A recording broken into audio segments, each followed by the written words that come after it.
Hello everyone. आज date है 20 दिसंबर 2022 और द हिंदू न्यूज एनालिसिस में आपका स्वागत है। इस वीडियो में हम द हिंदू की इंपॉर्टेंट न्यूज़ को एग्जाम के पॉइंट ऑफ व्यू से डिस्कस करेंगे।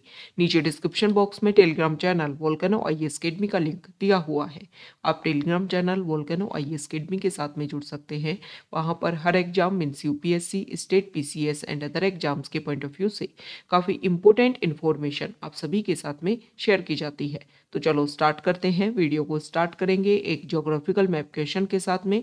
और आज आपका क्वेश्चन ये है कि सेला टनल को आपको मैप में व्यू करना है, फिर इससे रिलेटेड हर इंपॉर्टेंट फैक्ट्स को एंड इन्फॉर्मेशन को कमेंट बॉक्स में टाइप करना है। कल हमने आपसे क्वेश्चन पूछा था उस रिवर को लेकर के। तो उस रिवर जो है वो रावी रिवर की एक इम्पोर्टेंट ट्रिब्यूटरी है और इसके ऊपर उस रिवर के ऊपर एक मल्टीपर्पज प्रोजेक्ट एस्टेब्लिश करने की बात की जा रही है, जिसकी वजह से न्यूज़ में बना हुआ है।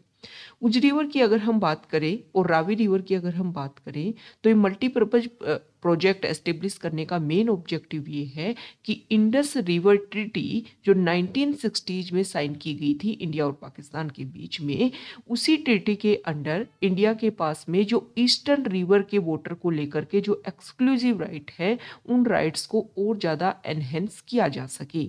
इसको अगर हम सिंपल लैंग्वेज में समझें तो सबसे पहले आप समझिए कि 1960 में जो इंडस रिवर ट्रीटी हुई थी उसमें ये साइन किया गया था कि इंडस रिवर सिस्टम में जो ईस्टर्न रिवर है मींस रावी, सतलज और व्यास रिवर जो है, इनके राइट्स जो है वो इंडिया को दिए गए थे कि इनके वाटर को आप एक्सक्लूसिव यूज कर सकते हो। और जो वेस्टर्न रिवर है means Indus river, Jhelum river और चेनाब रिवर, इनके राइट जो है वो पाकिस्तान को दिए गए थे। हालांकि इंडिया जो है वो इनके वाटर का यूज कर सकता है लेकिन इनके वाटर को डाइवर्जन नहीं कर सकता है। तो इसी के बेसिस पर कि ये जो ईस्टर्न रिवर जिनके एक्सक्लूसिव राइट्स इंडिया के पास में है, इनके वाटर के यूज को और ज़्यादा इन्हेंस किया जा सके, इसीलिए मल्टीपर्पज प्रोजेक्ट एस्टेब्लिश करने की बात की जा रही है। द हिंदू को अगर हम डिस्कस करें तो फर्स्ट इंपॉर्टेंट न्यूज़ है द हिंदू के फ्रंट पेज पर, और यहाँ पर कोप 15 की जो मीटिंग है बायोडाइवर्सिटी को लेकर के वो कंप्लीट हुई। एक रिजल्ट निकल करके आया। जिस तरीके से कोप 21 की मीटिंग हुई थी क्लाइमेट चेंज को लेकर के, पेरिस एग्रीमेंट के नाम से जिसको हम जानते हैं, पेरिस डील के नाम से जिसको हम जानते हैं 2015 में, सेम इसी तरीके से कनाडा के मॉन्ट्रियल में ये जो मीटिंग है वो कंप्लीट हुई और जिसको कमिंग मॉन्ट्रियल एग्रीमेंट के नाम से भी जानते हैं। चाइना ने यहाँ पर हेडशिप की इस मीटिंग की और इसमें जो भी रिजल्ट आए उसके बारे में हम डिस्कस कर लेते हैं। कुछ इंपॉर्टेंट पॉइंट्स को लेकर के यहाँ पर डिस्कशन किया गया और एक तरीके से बोला गया है कि जिस तरीके से पेरिस एग्रीमेंट है क्लाइमेट चेंज को लेकर के, उसी तरीके से ये जो एग्रीमेंट है वो बायोडाइवर्सिटी कंजर्वेशन को लेकर के है। किन किन पॉइंट्स को लेकर के डिस्कशन हुआ, क्या क्या रिजल्ट निकल करके आया, उसको डिस्कस करने से पहले यहाँ पर एक रिपोर्ट की बात की गई है कि वर्ल्ड वाइल्ड लाइफ फंड जो है उनकी 2022 की जो लिविंग प्लेनेट रिपोर्ट है उसके अकॉर्डिंग अगर हम बात करें तो 1970 से अगर हम कंपैरिजन करें तो हमारे वर्ल्ड में, पूरे वर्ल्ड में जो वाइल्ड लाइफ पॉपुलेशन है उसमें 69% तक का डिक्रीज देखने को मिला है। और ये सारी रीजन किसकी वजह से हुए हैं? पोल्यूशन की वजह से।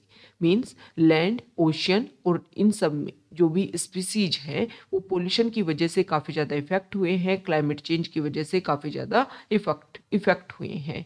तो वाइल्ड लाइफ पॉपुलेशन जो है उसमें डिग्रेडेशन देखने को मिला है। ये एक बेसिक रीजन है। मतलब आप ये मान सकते हो कि बायोडाइवर्सिटी जो है वो कितना ज़्यादा इफेक्ट हो रहा है। तो इसी पर्पज को कंप्लीट करने के लिए, इसी ऑब्जेक्टिव को फुलफिल करने के लिए कि जो हमारी बायोडाइवर्सिटी है उसको हम सेव कर सके, उसी के बेसिस पर लास्ट कुछ सालों से डिस्कशन चल रहा था कि एक फंड जो है वो बनाया जाए ताकि बायोडाइवर्सिटी को हम प्रोटेक्ट कर सके। तो यहाँ पर कुछ पॉइंट रखे हैं इस मीटिंग के, इस डिक्लेरेशन के क्या रिजल्ट आए हैं। तो सबसे पहला यहाँ पर फर्स्ट जो टारगेट ये रखा गया है कि 2030 तक 30% वर्ल्ड के लैंड को और 30% वर्ल्ड के सीज एरिया को हम क्या करेंगे?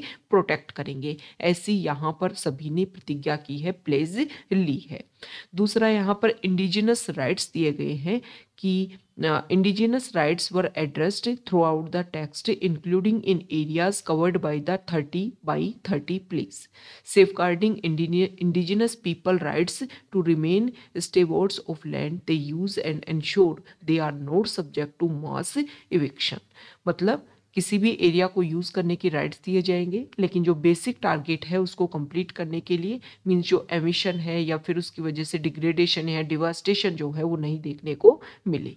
इसके बाद में बात की गई है फाइनेंस की, कि देखो जिस तरीके से ग्लोबल एनवायरनमेंट फैसिलिटी है, सेम इसी तरीके से एक फाइनेंशियल मैकेनिज्म यहाँ पर एस्टेब्लिश किया गया है ट्रस्ट फंड के नाम से, और इसमें डिसाइड किया गया है कि 2025 तक तो $20 बिलियन पर ईयर और 2030 तक जो है वो $30 बिलियन पर ईयर जो है वो डेवलप्ड कंट्रीज यहाँ पर एक तरीके से इसमें इनपुट देंगे और उस मनी का यूज़ किया जाएगा फिर डेवलपिंग कंट्रीज के अपग्रेडेशन के लिए।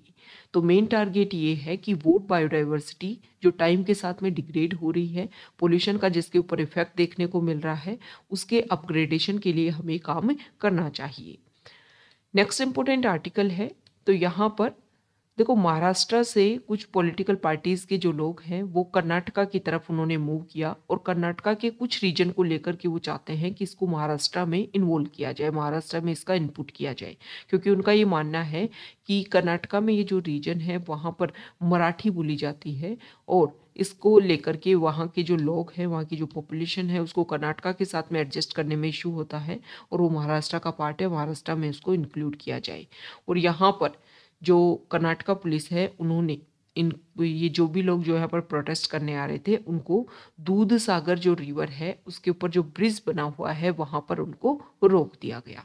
तो दूध सागर जो रिवर है उसको हम मैप में अगर व्यू करें तो देखो दूध सागर रिवर जो है वो महाराष्ट्र से उसका ओरिजिन होता है और उसके बाद में कर्नाटका में आकर के कृष्णा रिवर की राइट बैंक ट्रिब्यूटरी के रूप में इसमें मर्ज हो जाती है। तो यहाँ पर ये जो रीजन है ये है बेलगवी रीजन और इसी रीजन को लेकर के यहाँ पर इशू चल रहा है महाराष्ट्र और कर्नाटका के बीच में। इस तरीके के बॉर्डर डिस्प्यूट जो है वो इंडिया के अलग अलग स्टेट में अलग अलग स्टेट के बीच में क्लैश देखने को मिलता है। आप सभी को पता होगा कि किसी भी स्टेट का साइज चेंज करना है, साइज को इंक्रीज करना है, उसकी बॉर्डर को एडजस्ट करना है, ये जो पावर है वो हमारी सेंट्रल गवर्नमेंट के पास है, पार्लियामेंट के पास में है। कौन से आर्टिकल के अंडर आती है ये आप कमेंट बॉक्स में बता दोगे। ओके, तो ये हमने डिस्कस कर लिया दूध सागर रिवर के बारे में जो कृष्णा रिवर की राइट बैंक ट्रिब्यूटरी है। ओके, नेक्स्ट इंपोर्टेंट आर्टिकल है, तो देखो बिहार में जो इशू हुआ कि वहाँ पर जो पॉइजनस अल्कोहल है उसको कंज्यूम करने की वजह से कुछ लोगों की डेथ हो गई। तो यहाँ पर बिहार के जो सीएम हैं उन्होंने क्लैरिफाई किया है कि जो भी हमने प्रोहिबिशन लगा रखे हैं लिकर के ऊपर उसको हम अवेल नहीं करेंगे, उसको हम हटाएंगे नहीं। मतलब जो हमारी प्रोहिबिशन पॉलिसी है लिकर को लेकर के वो रेगुलर चलती रहेगी। उन्होंने बोला कि देखो 100% जो है वो सॉल्यूशन कहीं भी नहीं देखने को मिलता है, लेकिन जो लिकर को बैन किया गया है इसकी वजह से लोगों की लाइफ स्टैंडर्ड जो है वो काफ़ी ज़्यादा इंक्रीज हुआ है। पहले फैमिली मेंबर जिस मनी का यूज़ लिकर को खरीदने के लिए बाई करने के लिए करते थे, अब उसी को यहाँ पर उस मनी का यूज जो है वो हेल्थ में और अपनी जो भी कंडीशन है उसके अपग्रेडेशन में, अपने फूड में, इन सभी में उसको इन्वेस्ट किया जा रहा है। तो देखो लिकर बैन की वजह से काफ़ी पॉजिटिव रिजल्ट्स भी आए हैं। हालांकि इस तरीके की जो ट्रेजेडी हैं वो इफ़ेक्ट करती हैं, इनको मैनेज करने के लिए भी जो भी प्रोसीजर है उसको इम्प्लीमेंट किया जाएगा, लेकिन प्रोहिबिशन पॉलिसी जो है वो रेगुलर बनी रहेगी। नेक्स्ट इंपॉर्टेंट आर्टिकल है एडिटोरियल पेज पर, और यहाँ पर जो अभी हमने फ्रंट पेज पर COP15 की मीटिंग का जो रिजल्ट डिस्कस किया उसी के बारे में यहाँ पर दिया हुआ है इस एडिटोरियल में। तो इस आर्टिकल में बताया गया है कि लास्ट 1 मंथ में अगर हम डिस्कस करें तो इजिप्ट में COP27 की मीटिंग हुई और अभी 1 मंथ के बाद में यहाँ पर जो है कनाडा के मॉन्ट्रियल में जो है वो डिस्कशन हुआ किसको लेकर के, बायोडाइवर्सिटी को लेकर के। तो यहाँ पर जो राइटर है उन्होंने बताया है कि दोनों का ओरिजिन जो है वो 1992 में जो भी वर्ल्ड समिट हुई थी, रियो समिट, उसी से इसका ओरिजिन माना जाता है। लेकिन जो बायोडाइवर्सिटी समिट जो है उसको कभी भी इतना रिकॉग्निशन नहीं दिया गया। यहाँ पर जो आर्टिकल है इसमें कुछ डाटा लिख रखे हैं कि बायोडाइवर्सिटी को सेव करना बहुत ज़्यादा ज़रूरी है। जैसे कि अगर हम बात करें तो 34,000 प्लांट और 5,200 एनिमल स्पीसीज जो है, इसके अलावा वर्ल्ड में जो बर्ड स्पीसीज है, हर 8 में से एक बर्ड स्पीसीज जो है वो एक्सटिंक्शन फेस कर रही हैं। मतलब बायोडाइवर्सिटी का आप देखो कि फ्लोरा एंड फोना जो है वो कितना ज़्यादा इफेक्ट हो रहा है। साथ ही साथ में यहाँ पर बताया गया है कि about 30% of breed of main farm animal species आज currently at high risk of extinction. मतलब जो मेन फार्म स्पीसीज थी वो ही एक्सटिंक्शन फेस कर रही है। और फॉरेस्ट एरिया जो काफ़ी ज़्यादा इम्पोर्टेंट था, हमारे बहुत ज़्यादा जो अर्थ है, अर्थ प्लैनेट, उसके कंप्लीट एरिया में से बहुत मैक्सिमम एरिया को कवर करता था। जैसे जैसे पॉपुलेशन इंक्रीज हो रही है, जैसे जैसे इंडस्ट्रियल रेवोल्यूशन आ रही है, वैसे वैसे फॉरेस्ट एरिया जो है वो काफ़ी ज़्यादा डिक्रीज होता जा रहा है। और देखो अगर आप टेरेस्ट्रियल रीजन की बात करते हो तो फॉरेस्ट रीजन जो है वो बायोडाइवर्सिटी को मेंटेन करने में काफ़ी इंपॉर्टेंट रोल प्ले करते हैं। और ओशन जो है वाटर लेवल पर इम्पोर्टेंट रोल प्ले करते हैं। तो हमें कोशिश क्या करनी है कि फॉरेस्ट एरिया को हमें इंक्रीज करना है और जो वाटर लेवल है वहाँ पर पोल्यूशन लेवल को डिक्रीज करना है, तभी जाकर के इन स्पीसीज को हम बचा पाएंगे। राइटर का यहाँ पर आर्टिकल में ये बोलना है कि देखो बायोडाइवर्सिटी बहुत इंपॉर्टेंट है और इसके ऊपर हमें फोकस करने की ज़रूरत है। हालांकि अभी जो है यहाँ पर फंड की बात की गई है, ट्रस्ट फंड की, कि मनी दिया जाएगा, उसका यूज़ किया जाएगा। लेकिन जैसे कि अगर हम बात करें कि अभी तक क्लाइमेट चेंज को लेकर के कितने लंबे टाइम से डिस्कशन चल रहा है, अभी COP27 नंबर की मीटिंग हुई, लेकिन फिर भी जो एक कंप्लीट रिजल्ट जो है, जो टारगेट अचीव करने की हमने बात की थी COP21 में पेरिस क्लाइमेट एग्रीमेंट के टाइम में, उनको अचीव करने में प्रॉब्लम जो है वो हो रही है, क्योंकि एमिशन जो है वो टाइम के साथ में इंक्रीज होता जा रहा है। मतलब एमिशन इंक्रीज हो रहा है, मतलब पोल्यूशन इंक्रीज हो रहा है, मतलब इनडायरेक्टली जो है वो बायोडाइवर्सिटी इफेक्ट हो रही है। तो यहाँ पर इस आर्टिकल में मेन पॉइंट ये है कि फोकस करना है किसको, जो भी कंट्री हैं, जो भी वर्ल्ड लेवल पर जो भी कंट्रीज में इन्वॉल्व है, उन सभी को एक फोकस करना है कि टेंजिबल एग्रीमेंट जो है, टेंजिबल मतलब कुछ ऐसा वास्तविक लेवल पर, कुछ ऐसा सॉलिड रिजल्ट जो है वो देखने को मिले, जिसका रिजल्ट जो है वो भी जो भी इश्यूज है उनके सॉल्यूशन के रूप में सामने आई। तो पॉलिसी ऐसी बनाई जाए, एक टेंजिबल पॉलिसी जो है वो इम्प्लीमेंट होना बहुत ज़्यादा जरूरी है। नेक्स्ट इंपॉर्टेंट आर्टिकल है, यहाँ पर जो आर्टिकल है वो रिलेटेड है कि टाइम के साथ में अगर हम बात करें तो परमानेंट एम्प्लॉय की परमानेंट एम्प्लॉय से अगर हम कंपैरिजन करें तो एक तरीके से कॉन्ट्रैक्ट बेस्ड जो एम्प्लॉय है उनको ज़्यादा प्रेफरेंस दी जा रही है। किसी भी कोई भी आप कंपनी ले लीजिए, PSU ले लीजिए, कोई भी अदर कंपनीज ले लीजिए, उसमें कॉन्ट्रैक्ट बेस्ड जो वर्कर्स हैं उनको ज़्यादा प्रायोरिटी दी जा रही है। तो यहाँ पर पहले तो कुछ डाटा रखे हैं कि पीरियोडिक लेबर फोर्स सर्वे 2021 के अकॉर्डिंग अगर हम देखें तो इंडिया में 100 मिलियन कैजुअल वर्कर्स हैं एंड 50 मिलियन सैलरीड वर्कर्स हैं, जिनके साथ में कोई भी रिटर्न जॉब कॉन्ट्रैक्ट नहीं है। मतलब काम आता है, उनको जॉब दे दी जाती है, वैसे उनके साथ में कोई भी परमानेंट जॉब कॉन्ट्रैक्ट नहीं है। मतलब टोटल अगर हम बात करें तो हमारी कंट्री में जितनी भी टोटल लेबर फोर्स है उसका जो 30% है या फिर 150 मिलियन कॉन्ट्रैक्ट वर्कर्स जो हैं वो इंडिया में हैं। एनुअल सर्वे ऑफ इंडस्ट्री जो है वो ये बताती है कि share of contract employment in total industrial employment increased from 24% in 2004 to 38% in 2017।